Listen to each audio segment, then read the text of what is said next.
Hello fans and friends, welcome to another video. My name's Keir Smith.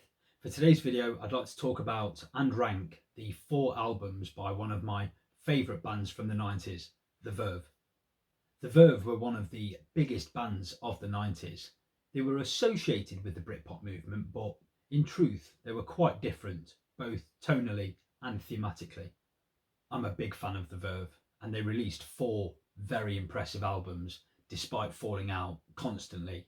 They broke up in 1995, again in 1998, and most recently in 2009. But all band members are alive and well, and if they could put their differences aside in this decade plus era of reunions, well, the Verve would be a very welcome one. Anyhow, with that said, here's my ranking of the 4 studio albums, 4 very strong albums by the Verve, going from least favourite to favourite. Coming in at number 4 is the band's album from August 2008, Fourth. Fourth was released 11 years after the band's last album, Urban Hymns. And to me, it sounds like a mix of the band's previous 3 albums, which is certainly no bad thing. The band were back to a 4-piece here: Richard Ashcroft on vocals, Nick McCabe on guitars, Simon Jones on bass, and Peter Salisbury on drums. Fourth is largely a very good album. The opening track, Sit and Wonder, is the Verve at their best, an exhilarating track that has layers and builds from a crackle into quite a storm. The lead-off single, Love Is Noise, is a good piece of post-indie rock, and Judas is a pretty ballad where the drums and guitars softly caress Ashcroft's measured vocal. Rather Be is, at this point, a little pedestrian by the Verve standards, but still good. Numbness is a bit of a dirge. Icy Houses is good. Valium Skies is another good song, and that could easily have sat on the band's Urban Hymns album. Columbo builds up quite a head of steam around Simon Jones' excellent bass line, and Noise Epic is epic, a great song that shifts tempo and grooves and is well worth the 8 minutes plus. And the final song, Appalachian Springs, which is a favourite of mine. It's an intense song, understated, but it builds to quite a euphoric climax. As I say, largely a very good album, but Fourth comes in 4th place. At number 3 is the band's album from June 1995, A Northern Soul, and Richard Ashcroft described the experience of making this album as insane in ways that only good music, bad drugs and mixed emotions can make. It's a manic and crazed album, often confessional, and the lyrical content speaks of a fractured, painful and often tortured existence. There's very little here in the way of light and hope. The clues are in the song titles. On Your Own is a sad but lovely ballad.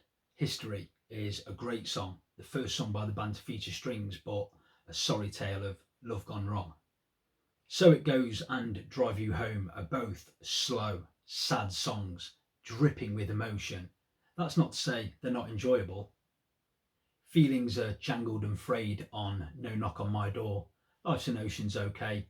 Brainstorm is an interesting track, and it sounds like 10 different things going on in a man's mind at once. And there's a defiance and a little bit of optimism in the rousing Stormy Clouds. I really like that. But for me, the best songs on the album are the first 2, A New Decade and This Is Music. They really kick the door down with crashing guitar chords and strong riffs. Both songs are absolutely superb, full of fire and rage, the Verve at their swaggering best. It's an intense album with darkness at every turn. There's 12 songs on the album, and by the end of the album, you'll feel like you've just done 12 rounds in a boxing ring with a heavyweight. But if you can get through those 12 rounds, you will be rewarded. My number 3 choice is A Northern Soul. At number 2, and this was very close, and I struggled with this all week when I was preparing this video, but I'm going to go with the band's debut album from June 1993, A Storm in Heaven. And this is a bold, daring and innovative body of work, taking the brave decision not to include any of their early singles on it. Going into the studio with a handful of riffs and few lyrics, The album was largely improvised in the studio, and this is soundscaping at its best. It's wonderfully atmospheric. The guitars favour layers and textures over more conventional rhythms and solos. 1 minute sounding calm and soothing, drenched in echo and reverb, and the next roaring like a caged lion. Trumpets and saxophone are used tastefully, adding to the band's sound, and this album has to be heard as a whole to fully appreciate it. Star Sail is a great opener and it sets the mood for the album with Nick McCabe's guitar breaking through the atmosphere.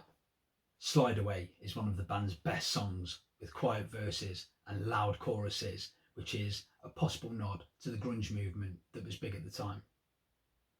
The Sun, the Sea and Butterfly both come crashing in with real intensity, both fantastic songs. Beautiful Mind and Make It Till Monday are both very spacey and atmospheric, rich in texture, the former sounding like a man lost in a trip and the latter sounding like a man coming down from a trip. And the song Already There sounds so stoned and could be classed as chill out music. Virtual World is good, but the surging brilliance of Blue is my pick of the bunch here. Blue is everything I want from a song. It rocks, it rolls, the production's great, it's intense, it's powerful. If I was in a band, that is the sound I would want my band to capture. And the final song, See You in the Next One, Have a Good Time, wraps the album up perfectly. This soft, mellow, acoustic song that fades away slowly in the distance. A Storm in Heaven hangs together so well as an album, and credit must also go to John Leckie, who produced and mixed the album. I'd put this album in my top 3 debut albums of all time. I rate it that highly. It's an absolute masterpiece, but my number 2 choice here, A Storm in Heaven. But my number 1 choice is the band's 3rd album, released in September 1997, the brilliant Urban Hymns. It was unanimously praised upon its release. It was one of the biggest selling albums of 1997 and easily the band's biggest selling album, and it's easy to see why. It's a masterpiece. It's got everything.